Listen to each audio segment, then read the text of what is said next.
বিশ্ব অর্থনৈতিক ফোরামের বার্ষিক সম্মেলনের দ্বিতীয় দিনে সুইজারল্যান্ডে পৌঁছেছেন বাংলাদেশের অন্তর্বর্তী সরকারের প্রধান উপদেষ্টা অধ্যাপক ডক্টর মোহাম্মদ ইউনুস।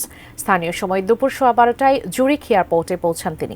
সেখানে জেনেভার স্থায়ী প্রতিনিধি তারেক মোহাম্মদ আরিফুল ইসলাম তাকে স্বাগত জানান।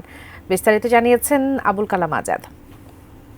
ওয়ার্ল্ড ইকোনমিক ফোরামের যে কনফারেন্সটি অনুষ্ঠিত হচ্ছে সুইজারল্যান্ডের দাভোসে, এই জায়গাটিতে ওপেন ফোরাম এবং কংগ্রেস, দাভোস কংগ্রেস, এই দুটি জায়গা আলাদা আলাদা ভেন্যু করা রয়েছে।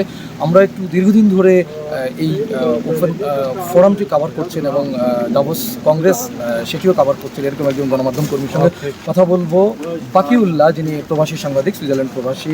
আমরা আপনার কাছে একটু জানতে চাই যে ওপেন ফোরাম এই জায়গাটিতে আলপাইন মিথসুলে এই কী ধরনের বিষয়ে আলোচনা হয়? এখানেও বিভিন্ন যে ব্যবসায়ী সংগঠন, এনজিও এবং রাষ্ট্রের যে বিভিন্ন প্রতিনিধি, এদের সিও এরাই সাধারণত এখানে অংশগ্রহণ করে থাকে। এখন যে পেছনে যে আলোচনাটা চলছে সেটি অত্যন্ত গুরুত্বপূর্ণ বাংলাদেশের জন্য। সেটি হচ্ছে জলবায়ু সংকট নিয়ে, জলবায়ু সমস্যা নিয়ে, যেটা আমরা জানেন বাংলাদেশ জলবায়ু সমস্যা প্রচণ্ডভাবে ভুগছে।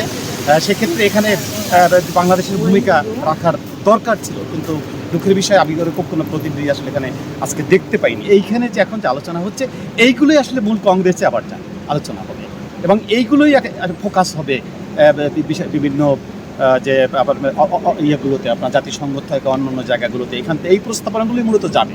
গতবারও প্রেসিডেন্ট ট্রাম্প সেই নেতিবাচক ভূমিকাই পালন করেছে, পরে আবার আসছেন তিনি, কিন্তু এবার কী করবেন এটা আমরা আসলে জানি নাই। ওয়ার্ল্ড ইকোনমিক ফোরামের যে ওপেন ফোরাম সাইড বেঞ্চটি রয়েছে, সেই জায়গাটিতে কী ধরনের বিষয়ে আলাপ আলোচনা চলছে আজকে দ্বিতীয় দিনের মতো?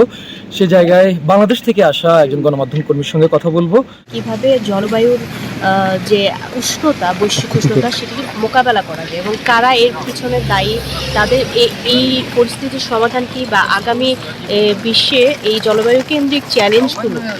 সেই সাথে আরও একটি বিষয় তারা গুরুত্ব সহকারে এখানে আলোচনা করছে, সেটি হচ্ছে আমরা এখন ডিজিটাল প্ল্যাটফর্মে বা মোবাইল ডিভাইস বা যেই ডিভাইসগুলোর প্রতি আগামী প্রজন্মের বা এই প্রজন্মের আসক্তি, সেটি গড়ে দিনে 6 ঘন্টা। সেটি একটি বড় বিষয়। এটির ইম্প্যাক্ট আসলে কী হবে, এটিকে আসলে কীভাবে মোকাবেলা করা যায়, সেটি নিয়েও বিস্তারিত এখানে আলোচনা হয়েছে। সবার মধ্যে এটির সহযোগিতা বা চ্যালেঞ্জিং একটি পার্ট যেটি রয়েছে, যে বুদ্ধিমান যুগের জন্য সবাইকে এগিয়ে আসা বা সহযোগিতা, এরকম একটি মনোভাব নিয়ে যাতে কাজ করা যায়, সেজন্যই হচ্ছে যে এবারে ফোরামে আলাপ আলোচনা হচ্ছে এবং কীভাবে সমাধান করা যায় সেই বিষয়গুলো নিয়ে। শুধু পুরো ওয়ার্ল্ডের মধ্যে G7, G70 এরকম রাষ্ট্রগুলোর প্রতিনিধি এবং নেতারা এখানে আলোচনায় আসবেন। এছাড়াও শতাধিক দেশের রাষ্ট্র বা সরকার প্রধানও এখানে যুক্ত হচ্ছেন। তো বলা যায় যে আজকে দ্বিতীয় দিনের মতো বেশ জমে উঠেছে ওয়ার্ল্ড ইকোনমিক ফোরামের এবারের কনফারেন্সটি। তো এখনকার মতো এই ছিল আমার কাছে সবশেষ। Abul Kalam Azad, ATN news, Davos, Switzerland.